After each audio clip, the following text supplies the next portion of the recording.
अब तो गए तिनके तन्हा था मैं अंजमन में।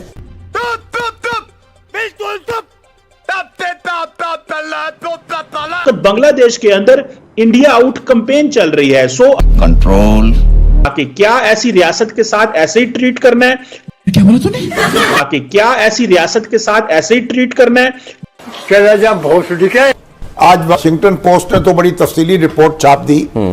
अच्छा, अभी ये देख रहे हैं कि यहाँ ऐसे लोग निशाना बनाए जाते हैं जो तारीख आज़ादी है कश्मीर से जुड़े हुए हैं, या यहाँ जो हम अपने भाइयों की मदद कर रहे हैं अखलाकी तौर पर या सफारती तौर पर या सियासी तौर पर, उनको कत्ल किया जाता है, निशाना बनाया जाता है स्लीपर सेल्स के जरिए। और हम मालूम है तेरे बाप को मत सिखा। पाकिस्तान जब 2 साल का नॉन परमानेंट मेंबर बन गया यूएन सिक्योरिटी काउंसिल, मुझे नहीं पता था।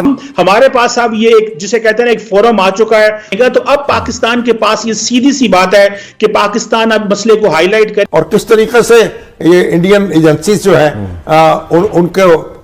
उनको एक वापस धकेल सकते लगाम डाल सकते।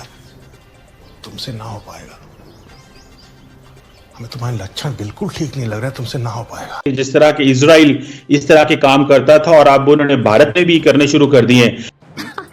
सही पकड़े हैं।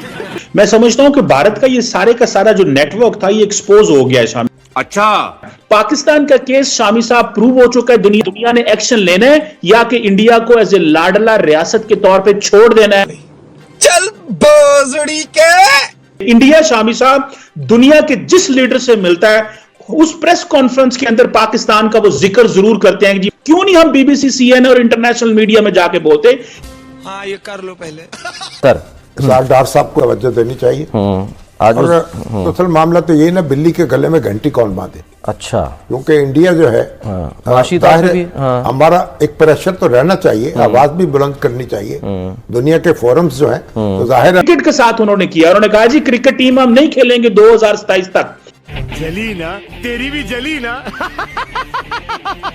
नमस्कार दोस्तों, welcome back in this video. दोस्तों, आज इस वीडियो में मैं आपको कमर चीमा का असली चेहरा दिखाऊंगा। चीमा जो इंडियन व्यूज के लिए यूट्यूब पे मीठी मीठी बातें करता है, वही पाकिस्तान के न्यूज चैनल पे बैठ के किस प्रकार इंडिया के खिलाफ जहर उगलता है। चलिए दोस्तों, शुरू करने से पहले मैं आपसे एक रिक्वेस्ट करना चाहता हूँ कि सभी लोग चैनल को सब्सक्राइब कर लो। और हम भी ये देख रहे हैं कि यहाँ ऐसे लोग निशाना बनाए जाते हैं जो तारीख आज़ादी है कश्मीर से जुड़े हुए हैं, या यहाँ जो हम अपने भाइयों की मदद कर रहे हैं अखलाकी तौर पर या सफारती तौर पर या सियासी तौर पर, उनको कत्ल किया जाता है, निशाना बनाया जाता है स्लीपर सेल्स के जरिए। और ये जो है ये रविश जो है हम किस तरह इसका सद्भाव कर सकते हैं और किस तरीके से ये इंडियन एजेंसीज जो हैं उनको एक वापस धकेल सकते हैं, लगाम डाल सकते हैं। बहुत शुक्रिया शामी साहब, सलमान साहब। देखिए शामी साहब, आप खुद अपने इंट्रो में कह रहे थे जिस तरह के इजराइल इस तरह के काम करता था और अब उन्होंने भारत में भी करने शुरू कर दिए हैं। मैं समझता हूं कि भारत का ये सारे का सारा जो नेटवर्क था ये एक्सपोज हो गया है शामी साहब। उसकी वजह यह है कि पाकिस्तान तो बहुत पहले से लगा हुआ कह रहा था कि देखें इंडिया पाकिस्तान के अंदर ऐसे लोगों को टारगेट कर रहा है। शामी साहब, आपको पता है पिछले साल कतर ने 9 नेवी के जो इंटेलिजेंस के लोग थे उनको पकड़ा, सजाएं मौतें दी। नरेंद्र मोदी ने जाके स्पेशल रिक्वेस्ट की कतर से और उनको माफ किया गया। मैं कतर की बात कर रहा हूं, कनाडा से शामी साहब इसी वजह से, और अमेरिका से जो रॉ चीफ है उनको निकाल दिया गया। और ये 50 साल बाद ये ऐसी वाकया हुआ है कि इस वक्त इंडिया की रॉ की प्रेजेंस नॉर्थ अमेरिका में मौजूद नहीं है। शामी साहब, पाकिस्तान तो शोर मचा रहा है, बात कर रहा है इंटरनेशनल कम्युनिटी को कि स्टेट स्पॉन्सर ऑफ टेररिज्म इसे कहते हैं कि आप किसी किराए के कातिल को पकड़ते हैं और दूसरे मुल्क में जाके सिस्टमैटिकली कत्ल करना शुरू कर देते हैं। शामी साहब, पाकिस्तान तो अपनी बात कर रहा है, लेकिन आपको पता है कि मालदीव्स के अंदर अभी वॉशिंगटन पोस्ट की कल की रिपोर्ट है कि इंडिया नहीं चाहता था कि मौजूदा सदर प्रेसिडेंट मोहम्मद मुइज़्ज़ू आए और वो फॉर्मर प्रेसिडेंट नशीद और साले को लेके आना चाहते थे, और उस सिलसिले में $6 मिलियन, ये वॉशिंगटन पोस्ट कह रहा है कि $6 मिलियन भी रख लिए गए थे कि अगर नशीद जीत भी गया तो उसको इंपीच करें। सो इंडिया के ये जो फुटप्रिंट्स हैं जिसमें वो नॉर्थ अमेरिका में भी एक्सपोज हुआ है, मिडल ईस्ट में शामी साहब एक्सपोज हुआ है, और साउथ एशिया में इस वक्त बांग्लादेश के अंदर इंडिया आउट कैंपेन चल रही है। सो अभी देखना यह है कि इंटरनेशनल कम्युनिटी को, particularly north America, Canada, America और यूरोप को देखना है कि क्या वो एक ऐसी रियासत जो दूसरे मुल्कों में हुकूमतें भी गिराना चाहती है, वहां पे लोग उनके बारे में कैंपेन्स भी चला रहे हैं कि यहां पे निकलें, और अब ये कनाडा और अमेरिकन को मार रहे हैं वहां पे जाके, क्या ऐसी रियासत के साथ ऐसे ही ट्रीट करना है जैसे वो कर रहे हैं? और इसके ऊपर इंटरनेशनल लॉ मौजूद है, लॉ ऑफ ट्रीटीज मौजूद है, बाकी जो बैनुल-अक़वामी कवानीन मौजूद हैं, लेकिन अभी भी उस तरह डिसीजन नहीं लिए जा रहे जिस तरह लेने की जरूरत है। कतर से तो माफी मांग के आ गए, 9 लोगों को छुड़वा के लेके आ गए। और आपको पता है शामी साहब, पिछले साल जब मोदी साहब यूएन गए तो अजीत डोवल के बारे में न्यूयॉर्क की कोर्ट ने अरेस्ट वारंट निकाल दिए, जिसकी वजह से अजीत डोवल न्यूयॉर्क ना जा सके।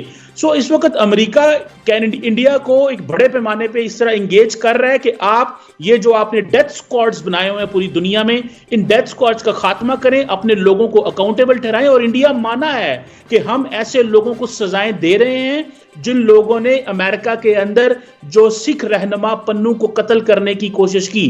कनाडा ऑलरेडी कह चुका है, कनाडा की पार्लियामेंट के इस जो इंडिया के होम मिनिस्टर अमित शाह हैं, वो इन्वॉल्व थे कनाडा के अंदर जो कैनेडियन सिटीजन निजर के कत्ल में।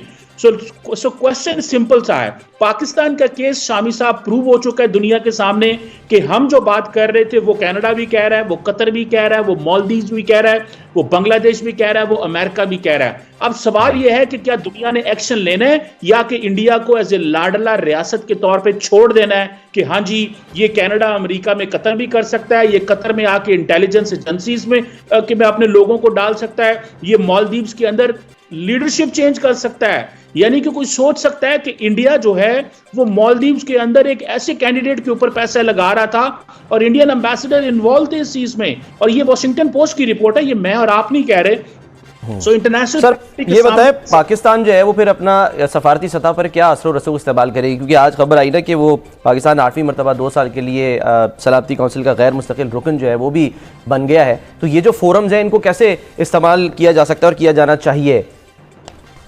ये सलमान साहब बड़ा अच्छा सवाल किया। पाकिस्तान जब 2 साल का नॉन परमानेंट मेंबर बन गया यूएन सिक्योरिटी काउंसिल का, इसके साथ ही पाकिस्तान जो कमेटी है, जो Islamic state and al Qaeda sanctions committee है, उसको भी चेयर करेगा, उसको भी मेंबर बनेगा। तो अब पाकिस्तान के पास ये सीधी सी बात है कि पाकिस्तान अब मसले को हाईलाइट करे कि अफगानिस्तान के अंदर जो इंडियन डीप स्टेट है वो किस तरह टीटीपी को फंड कर रही है। टीटीपी एंड अलकायदा ऑलरेडी बहुत ज्यादा करीब है और अफगानिस्तान की जो सरकार है वो इनको पनाह दे के रखी हुई है। अब पाकिस्तान के पास सिर्फ नॉन परमानेंट मेंबर के साथ साथ ये जो Islamic state and al Qaeda sanctions committee का मेंबर बना, और हमारे पास अब ये एक जिसे कहते हैं एक फोरम आ चुका है, और इस फोरम का इस्तेमाल एक तो ये किया जा सकता है, दूसरा इन्हीं रिपोर्ट्स का इस्तेमाल करना है। देखिए पहले हम डॉसियर्स देते थे P5 को और कहते थे देखें जी ये पाकिस्तान में इन चीजों में इन्वॉल्व है। अभी हमें डॉसियर्स के साथ साथ उन हुकूमतों, अब देखिए ना कनाडा के साथ डिप्लोमेटिक जो है वो रिलेशंस बहुत डाउनग्रेड हो चुके हैं। अब हमारा केस तो बड़ा क्लियर है, हमारा केस तो बहुत आसान हो चुका हुआ है कि अब अमेरिकन अगर इंडिया के नेशनल सिक्योरिटी एडवाइजर के वारंट निकालते हैं तो हमें ज्यादा मेहनत करने की नहीं, हमें सिर्फ कंसिस्टेंसी चाहिए, कॉन्टिन्यूटी चाहिए और अपने केस को जो है वो लेके चलना चाहिए। हमारा प्रॉब्लम